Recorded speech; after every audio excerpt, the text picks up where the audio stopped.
بیماریوں کے پھیلنے کی وجہ سے خوف پیدا ہوتا ہے،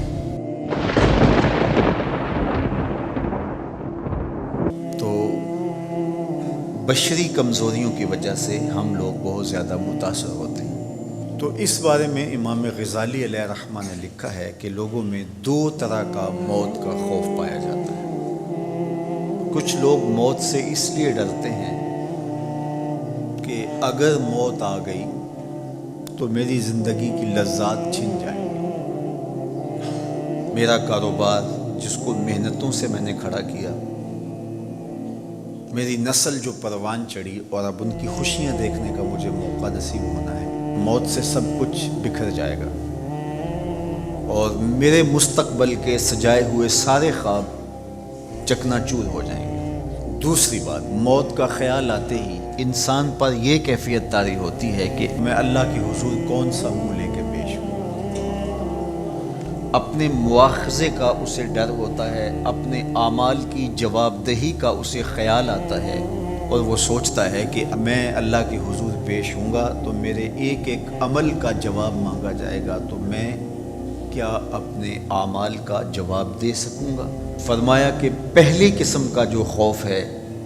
وہ حسرت دنیا بڑھاتا ہے، حسرت زر بڑھاتا ہے، جس کے نتیجے میں ان حالات کے اندر بھی لوگ ذخیرہ اندوزی کر رہے ہوتے ہیں اور مال لوٹنے کے چکر میں ہوتے ہیں، حتیٰ کہ ضروری ادویات اور ماسک بھی مہنگے ہو جاتے ہیں۔ سسکتی ہوئی انسانیت کو دیکھنے کے باوجود بھی لوگ اپنے پیسے کھڑے کرنے کے چکر میں ہوتے ہیں، چونکہ یہ موت کا خوف رکھنے کے باوجود بھی اللہ سے ڈرنے والے نہیں ہوتے۔ وہ ڈر موت کا ہوتا ہے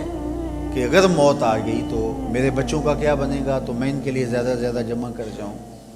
یا کساد بازاری ہو جائے گی، حالات کیسے ہو جائیں، کاروبار تو میں جتنا کما سکوں میں کما لوں، یہ مجھے موقع ہاتھ آیا ہے۔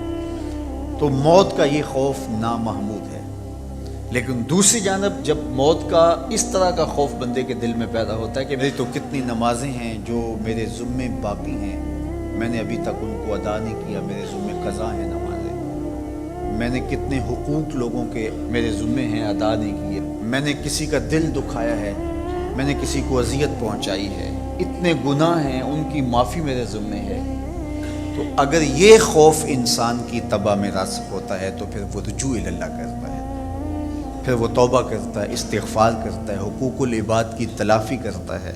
قضا شدہ نمازوں کو ادا کرنے کی کوشش میں لگ جاتا ہے۔ حالات اس طرح کے ہیں، اموات واقع ہو رہی ہیں، وبا پھیل گئی ہے،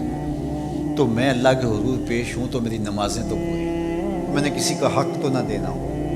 کسی کا دل تو میں نے نہ دکھایا ہو، میں معذرت کر لوں، معافی مانگ لوں۔ اس خیال سے وہ پھر ڈرتا ہے۔ اصل اس کا یہ ڈرنا موت سے ڈرنا نہیں ہے، اللہ سے ڈرنا ہے، اور یہ چیز اس کو توبہ کی دہلیز پہ لے کے آتی ہے۔ یہ چیز خوف خدا اور خشیت الہی کے اضافے کا سبب بنتی ہے، یہ چیز اس کے اندر رقت پیدا کرتی ہے، اور پھر وہ انسانیت کے لیے بھی ہمدرد بن جاتا ہے، لوگوں کے لیے بھی نافع بن جاتا ہے۔ وہ اپنے اطراف میں پھیلے ہوئے درد اور دکھ سمیٹنا شروع کر دیتا ہے، اور لوگوں کے لیے اس کا وجود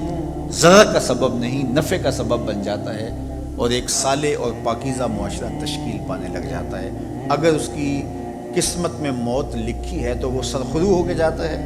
اور اگر اس کی قسمت میں زندگی لکھی ہے تو وہ اس بھٹی سے گزرنے کے بعد ایک صالح انسان بن کے باہر نکلتا ہے۔ اب میں اور آپ اپنا جائزہ ان حالات میں لیں کہ ایک دھڑکا سا جو لگ گیا ہے تو وہ دھڑکا کس اعتبار سے ہے؟ کیا وہ اپنی لذات کے چھن جانے کا خوف ہے یا اللہ کے حضور پیشی کا ڈر ہے؟ تو مجھے اور آپ کو یہ ایک موقع ملا ہے محاسبے کا، اس لیے صدقہ و خیرات کیا جائے، معصورہ دعائیں پڑھی جائیں، خوف زدہ ہونے کی بجائے حفاظتی تدابیر اختیار کی جائیں، اور کثرت کے ساتھ استغفار کیا جائے، اور کثرت کے ساتھ اللہ کی تسبیح پڑھی جائے، تو انشاءاللہ اللہ ہماری حفاظت